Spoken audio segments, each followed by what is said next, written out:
Hello, and welcome to Top Story Daily Edition. I'm JNS Editor-in-Chief, Jonathan Tobin. Thanks for joining me for another discussion on the most pressing issues in the Jewish world. Please like, subscribe, and give us good reviews when you listen to the show. Now let's get started. A late-night comedy show isn't the place you generally go for insights on the prospects for stability in the Middle East.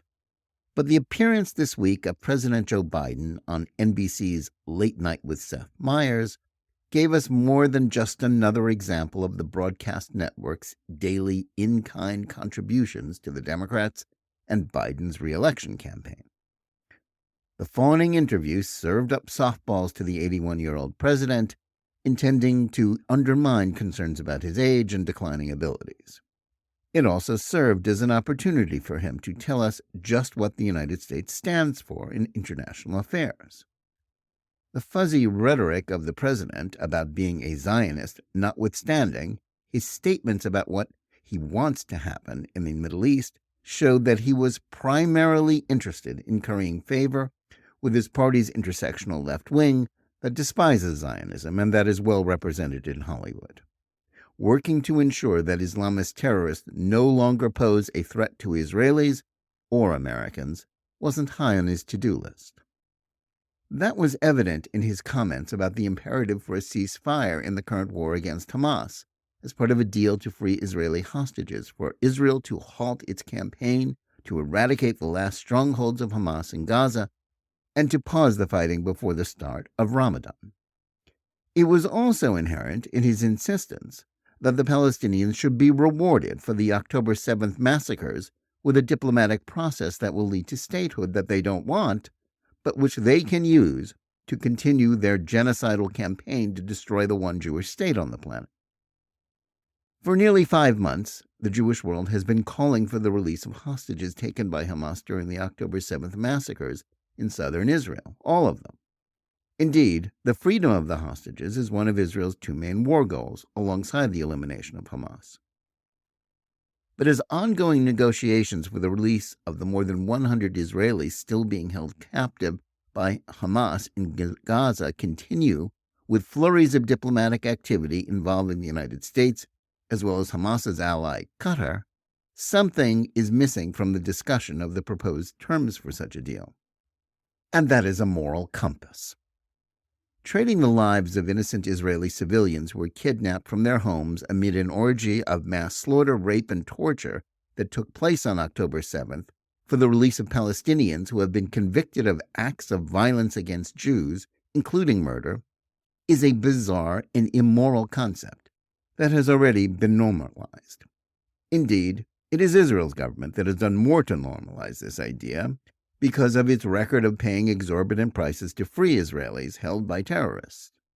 The most recent was in 2011, when Jerusalem traded 1,027 prisoners, including hundreds with Jewish blood on their hands, to gain the release of Gilad Shalit, a young soldier who had been kidnapped by Hamas in 2006.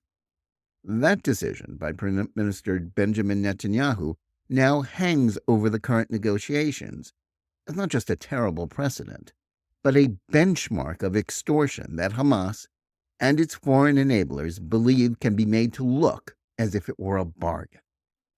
That's because Israel is reportedly willing to trade large numbers of terrorists for each individual hostage, with the number of female Israelis held captive by Hamas, undergoing who knows what torment at their hands, being especially high.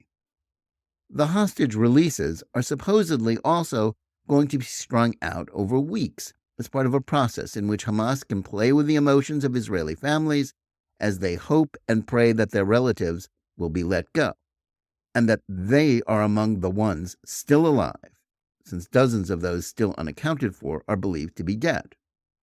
Hamas doesn't want to include captured soldiers, particularly female soldiers, in the early stages of the deal, preferring to hold them as bargaining chips for even higher prices.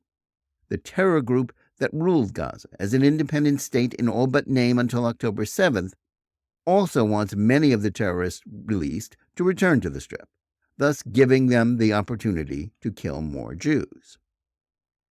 More than that, Each hostage released, in addition to terrorists freed, will gain Hamas a day of halted fighting and increased supplies to go into the parts of Gaza controlled by the Islamist group. As such, the freedom of Israelis will not just ensure that Palestinians who have committed acts of violence will evade justice. It will mean that the terrorist group itself, pledged to the destruction of Israel and the genocide of its population, is the main beneficiary of the deal. It will be allowed to regroup, resupply, and prepare to continue its war on the Jews. With Biden promising to treat any pause in combat as an excuse to work for a permanent ceasefire, the main outcome of the next hostage deal, and there will inevitably be another, will be not so much an egregious act of extortion as a political victory for Hamas that will solidify its hold on Gaza and its place as the preeminent voice of the Palestinian people. We know that as far as the families of the hostages are concerned, no price is too high to pay for their loved ones. They are fully entitled to advocate for a deal at any price, and no one should blame them for doing so. Who wouldn't trade the whole world to save our children or other relations? It's true that the campaign inside Israel to pressure Netanyahu to accede to Hamas's terms is inextricably tied to the country's politics. To listen to the speeches at weekly Saturday night rallies in Tel Aviv's hostage square, as I did recently, you think it was Netanyahu and not Hamas who was the kidnapper, and that he was holding them in his basement rather than desperately waging military and diplomatic campaigns to free them from captivity inside the Islamist group's remaining tunnel strongholds. But as sensitive as the Prime Minister is to that kind of political pressure, the most worrisome aspect of the effort to force Israel to halt the war against Hamas is not coming from within the Jewish state, but from its closest ally.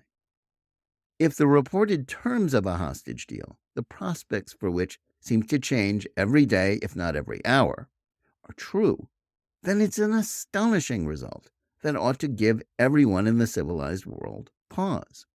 The hostages are important. Still, those tasked with keeping the world safe from terrorism and working against forces that threaten the stability of the Middle East should not just be appalled by the terms, even if they mean freedom for the hostages. They should be actively using all of their political, military, economic, and diplomatic leverage to ensure that it doesn't happen. A Hamas victory in the war, sealed by a hostage deal, would not simply be a defeat for Israel, but a devastating blow to the interests of the United States, with implications that go far beyond the conflict with the Palestinians. Yet it is exactly the outcome that the President of the United States seems most interested in achieving. Hamas's leverage would ordinarily only depend on the number of hostages it holds. But in these negotiations, it has other assets. It has an international movement of sympathizers, wittingly and unwitting, and an American government that is more eager to end the war than to eliminate the group that started it with unspeakable atrocities on October 7th. Biden has been at pains to appease those voters who support Hamas. The results of the Michigan Democratic primary this week, in which 13.2% of voters cast ballots as uncommitted, will only heighten the pressure on him to do more than to please those who regard the terrorist group survival as an imperative.